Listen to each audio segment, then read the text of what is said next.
Hello बच्चों, let's see this question. Calculate total number of chiral compounds. हमारे पास यहाँ पर बहुत सारे ऑर्गेनिक कंपाउंड दिए हुए हैं और हमसे ये पूछा जा रहा है कि इनमें हमें कायरल कंपाउंड्स कौन कौन से हैं, टोटल नंबर हमें बताना है। तो चलिए इस क्वेश्चन को सॉल्व करते हैं बच्चों। और सबसे पहले तो ये देखते हैं कि इस क्वेश्चन को सॉल्व करने के लिए हमारे पास कौन से की कॉन्सेप्ट की जानकारी होनी चाहिए। देखिए, की कॉन्सेप्ट अगर हम बोले बच्चों तो उसको हम कहते हैं कायरल कंपाउंड्स ही हमारे पास यहाँ पर की कॉन्सेप्ट होगा। कायरल कंपाउंड्स कहते किसको है? जो बेसिकली जिनमें सिमेट्री नहीं होती है उसे हम कायरल कंपाउंड्स बोलते हैं। लैक ऑफ सिमेट्री होती है इसमें, ठीक है। Lack of symmetry. अब समझना, लैक ऑफ सिमेट्री हम जज कैसे कर सकते हैं? या तो इसमें कायरल सेंटर आपको देखने को मिल जाए, सिंगल कायरल सेंटर, सिंगल, ठीक है। कायरल सेंटर, कायरल सेंटर क्या होता है कि एक sp3 हाइब्रिडाइज्ड कार्बन एटम होता है और जिसके ऊपर लगे हुए सारे के सारे जो ग्रुप्स होते हैं वो होते हैं डिफरेंट। तो all four groups are different, all four groups are different. तो ये हो गया एक कायरल सेंटर अपना, ठीक है। या फिर आप बोल सकते हैं कायरल कंपाउंड के लिए कि उसमें कायरलिटी देखने को मिले। कायरलिटी, अब देखो कायरलिटी का मतलब ही है basically lack of symmetry. But इसको पता कैसे करेंगे कि कायरलिटी किसी कंपाउंड में है? तो अगर उसमें आपको कोई प्लेन ऑफ सिमेट्री नहीं मिले, यानी कि कायरलिटी अगर कंपाउंड में है तो compound can not be cut into, compound can not be cut into two equal halves, can not be cut into two equal halves, ठीक है। और इसको पता करने के लिए हम क्या करेंगे कि इसमें खोजेंगे कि क्या हमारे पास कोई प्लेन ऑफ सिमेट्री है। तो वहां पे आपको हमेशा देखने को मिलेगा absence of plane of symmetry, absence, absence of plane of symmetry, ठीक है। प्लेन ऑफ सिमेट्री आपको वहां देखने को नहीं मिलेगी। तो चलिए इन सारी चीजों को जानने के बाद हम अपने क्वेश्चन की तरफ चलते हैं और एक एक करके सारे कंपाउंड्स को देखते हैं कि क्या उसमें कायरल सेंटर है या फिर कायरलिटी। देखिए, कायरल सेंटर को मैंने अलग से इसलिए बताया क्योंकि कायरलिटी में कई बार ऐसा होता है कंपाउंड्स में कि उसमें आपको कायरल सेंटर देखने को नहीं मिलेगा बट उसमें कायरलिटी होती है। पर अगर आपके पास कोई ऐसा कंपाउंड है जहां पर एक ही कायरल सेंटर है, सिर्फ और सिर्फ एक कायरल सेंटर है, तो वहां पर कायरलिटी जरूर होगी। वो कंपाउंड आपके पास वो ऑप्टिकली एक्टिव होगा और उस कंपाउंड को हम कायरल कंपाउंड बोलेंगे। तो चलिए आगे बढ़ते हैं। ये हमारे पास कंपाउंड है। अब देखो यहाँ पर ये वाला जो कारण कार्बन है ये हो सकता है लगे कि कायरल कार्बन है बट वो एक्चुअल में कायरल कार्बन नहीं है। क्यों? क्योंकि उसपे OH और CN तो अलग अलग है बट बाकी का जो ग्रुप है वो इसका आप देखो इस तरह से उसको हाफ डिवाइड करके देखो, आपको सिमिलर ग्रुप्स लगेंगे। तो यहाँ पर कोई कायरल सेंटर नहीं है, तो ये हमारा आंसर नहीं होगा। बी में देखिए, ये वाला जो कार्बन है ये आपका बच्चों कायरल सेंटर, ठीक है। और मैंने आपको बताया कि इस पूरे कंपाउंड में कि अगर सिर्फ और सिर्फ एक कायरल सेंटर मिल जाए तो हम बोलेंगे कि उस कंपाउंड में कायरलिटी भी है। तो हमें एक कायरल सेंटर मिल रहा है यहाँ पे, बाकी तो कोई कार्बन नहीं है यहाँ पे। इस तरह से ये देखो CH3 दोनों हो गए, सेम ग्रुप हो गया, तो ये तो कायरल नहीं हो सकता। तो यस, ये जो है एक कायरल कंपाउंड हमारा है। ऑप्शन सी में आइए। ऑप्शन सी में देखिए, आपको देख के लग रहा होगा कि शायद ये वाला है बट नहीं बच्चों, यहाँ पर दो अलग, दो CH3 सेम ग्रुप लगे हुए हैं। बाकी हर जगह आपको H2, यहाँ पर भी हाइड्रोजन दो लगे हुए होंगे, यहाँ पर भी दो हाइड्रोजन, यहाँ पर भी दो हाइड्रोजन, यहाँ पर भी दो हाइड्रोजन, यानी कि इसमें कोई चांस नहीं है किसी तरह का कायरल सेंटर बनने का, ठीक है।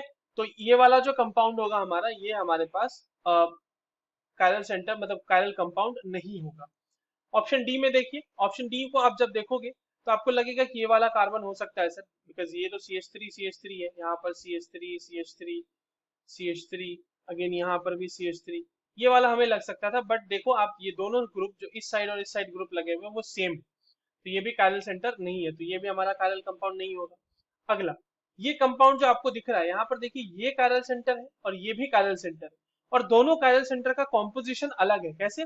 ये COOH लगा हुआ है यहाँ पे और यहाँ पर CH2 COOH लगा हुआ है, तो ये तो अलग हो गया ना। तो यस, इस कंपाउंड में हमारे पास बिल्कुल कायरल कंपाउंड होगा ये, और इसमें कायरलिटी है। इसको आप बीचों बीच काटोगे भी इस तरह से, प्लेन ऑफ मतलब अगर कोई प्लेन लेते हो तो उसमें प्लेन ऑफ सिमेट्री नहीं होगी। सिमिलरली अगर हमारे पास F की बात करें तो ये भी कंपाउंड, ये भी कार्बन कायरल कंपाउंड है और ये भी सॉरी कायरल कार्बन है और ये भी कार्बन कायरल कार्बन है। आपको चारों के चारों अलग अलग ग्रुप दिख रहे होंगे यहाँ पर भी चारों के चारों अलग अलग ग्रुप्स हैं। तो ये भी हमारा कायरल कंपाउंड होगा। तो बी ई एफ तो अभी तक हमारे कायरल कंपाउंड्स हैं। आगे बढ़ते हैं, जी में आते हैं। देखिए जी में ये वाला कंपाउंड जो ये वाला जो कार्बन है वो कायरल सेंटर है, क्योंकि उसपे लगे हुए चारों के चारों ग्रुप अलग हैं। तो ये वाला भी एक कायरल कंपाउंड होगा, क्योंकि इस मॉलिक्यूल में सिर्फ और सिर्फ एक कायरल सेंटर है। अब देखो, जो एच आई और जे है इन सब में आपको प्लेन ऑफ सिमेट्री देखनी है। यहाँ पर देखिए आपको कायरल सेंटर दिख रहा है, यहाँ पर भी कायरल सेंटर दिख रहा है, बट ये कंपाउंड कायरल कंपाउंड नहीं होगा। क्यों? क्योंकि यहाँ पर इस कंपाउंड को इस तरह से एक प्लेन मिल गया जो इसको बिल्कुल इक्वल हाफ्स में डिवाइड करता है, और ये है प्लेन ऑफ सिमेट्री। तो क्योंकि प्लेन ऑफ सिमेट्री आ गई है तो ये कंपाउंड कायरल कंपाउंड नहीं होगा, यानी कि इस कंपाउंड के अंदर कायरलिटी नहीं होगी। और देखो यहाँ पे कायरल सेंटर है, बट फिर भी इस कंपाउंड में कायरलिटी नहीं है, क्योंकि कायरल सेंटर एक से ज्यादा है। तो जब भी इस तरह से रहे कि एक से ज्यादा कायरल सेंटर रहे, तो एक पॉसिबिलिटी बनती है कि शायद कंपाउंड आपका कायरल कंपाउंड ना हो, अगर उसमें पीओएस आपको मिल जाता है तो। अगर सिर्फ एक कायरल सेंटर है तो कंपाउंड ऑब्वियसली कायरल कंपाउंड ही होगा, वो हमेशा कायरलिटी को पजेस करता होगा। अब आती है बात जे और आई की, सॉरी एच और आई की। देखिए आई के कंपाउंड की पहले बात कर लेते हैं बच्चों। आई के कंपाउंड में ये जो आपका कार्बन है, जब आपके पास इस तरह से एलीन सिस्टम दिया रहे और एलीन सिस्टम में आपके पास कंसेक्यूटिव डबल बॉन्ड्स जो हो वो इवन नंबर में हो, तो जो टर्मिनल ग्रुप्स होते हैं ना बच्चों, वो कभी भी प्लेनर नहीं होते। मतलब ये CH3 और ये H इस तरह से अगर है, ये आपका स्क्रीन के अंदर जा रहा है CH3 और ये स्क्रीन से बाहर आ रहा है H, तो आपका ये CH3 और ये H जो होगा ये स्क्रीन के प्लेन में होगा। तो दोनों तो प्लेन में है नहीं, तो आप इसमें किसी भी तरीके से कोई प्लेन ऑफ सिमेट्री नहीं ला सकते। आप कोई भी ऐसा आपको प्लेन नहीं मिलेगा जिससे आप इसको इक्वल हाफ्स में कट कर सके। ठीक है, अगर आप मान लो एक CH3 और एक H को लेते हुए कोई प्लेन ड्रॉ भी कर देते हो, तो एक तरफ तो CH3 मिल जाएगा ऊपर आपको इस तरह से, मान लो ये प्लेन लेके हमने ड्रॉ कर दिया, तो एक तरफ हमें ऊपर CH3 मिल रहा है, नीचे H मिल रहा है, इक्वल हाफ्स में कट नहीं हुआ ना। तो यस, अगर ऐसा हो रहा है क्योंकि इस कंपाउंड में प्लेन ऑफ सिमेट्री नहीं मिल रही है, तो ये कंपाउंड कायरल कंपाउंड होगा और ये कायरलिटी पजेस करता होगा।